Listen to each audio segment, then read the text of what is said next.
Hi, I'm John.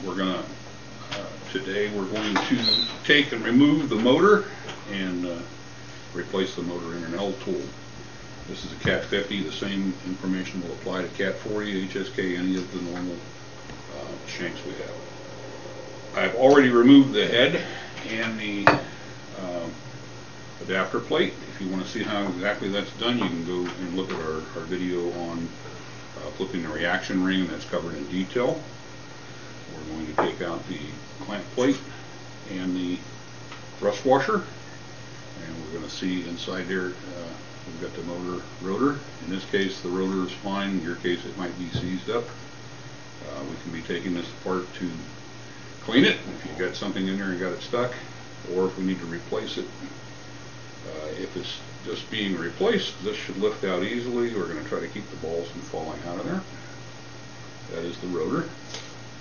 The reaction ring goes around the rotor, and we're going to pull out the big needle bearing that all that rides in. This one came out easy. You may have to get underneath that with a little slide hammer. On the bottom of the rotor, apparently the thrust washer is stuck on that. So you've got a thrust washer that goes under the rotor, and another thrust washer that goes under the reaction ring. Now inside here we've got the pintle, and we want to note the location of the hole in the top of the pintle, and we're going to, the big hole, we're going to mark that on here. You can put that in two ways. One way is the way it is there now, and it'll run in the right direction, and the other way is going to run in the wrong direction. There's 4 screws holding the pintle in. We're going to remove those 4 screws.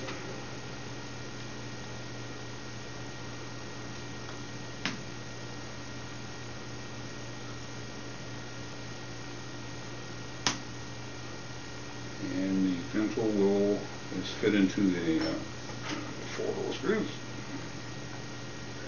And the pintle will pull out of there. It's a little counter bore, and you'll see there's an O-ring underneath it.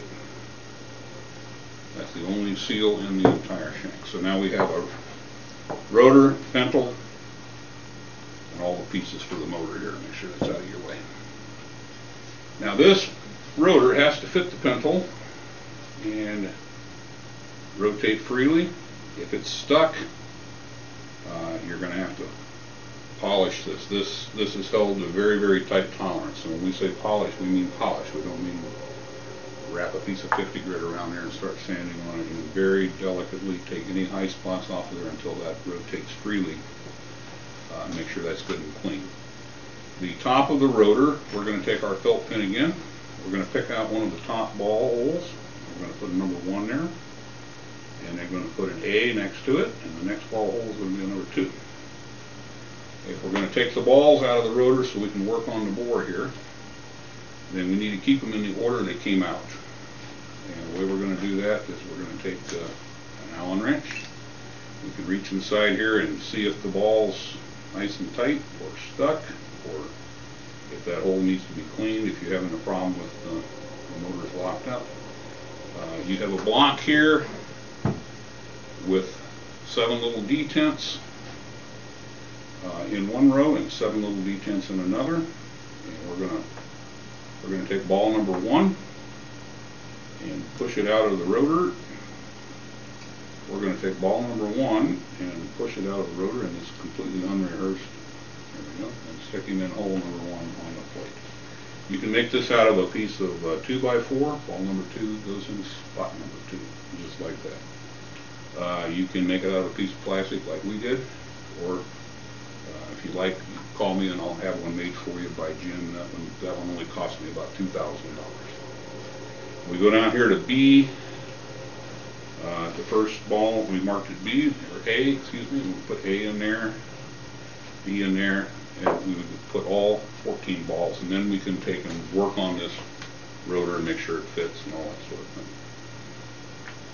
If you have a ball that's stuck, if you just go through here and check and you find a ball and you push them in and out and you find one that's stuck, you take the ball out, spray the hole with a solvent. This is a layout remover dye. You spray that, take a Q-tip and clean the hole, and you'll find the offending particles on the Q-tip. Once all the balls have been removed, they're all free, they're all moving like they should be, they're free on the rotor, then we can put this back in the tool. Or if you're just going to replace the motor, you can take the new motor, the rebuilt motor, and put that back in. So we're going to reassemble the balls into this. I didn't go through and clean each one, but I'm sure you have better things to do to watch me repeat that process 14 times. So we are going to now take the first thing is going to go into my shank, which I hid over here. It is my pintle. I've got 4 little screws that go in him. We'll put them in here first so we don't have to fish around when we get down in there. We're going to note the location of the big hole and line him up with the mark that we made on the top here. And set him down in there. And we'll wind our 4 little cap screws. You're going to tighten these. I'm just going to snug them up in the interest of time. We have got a big thrust washer that goes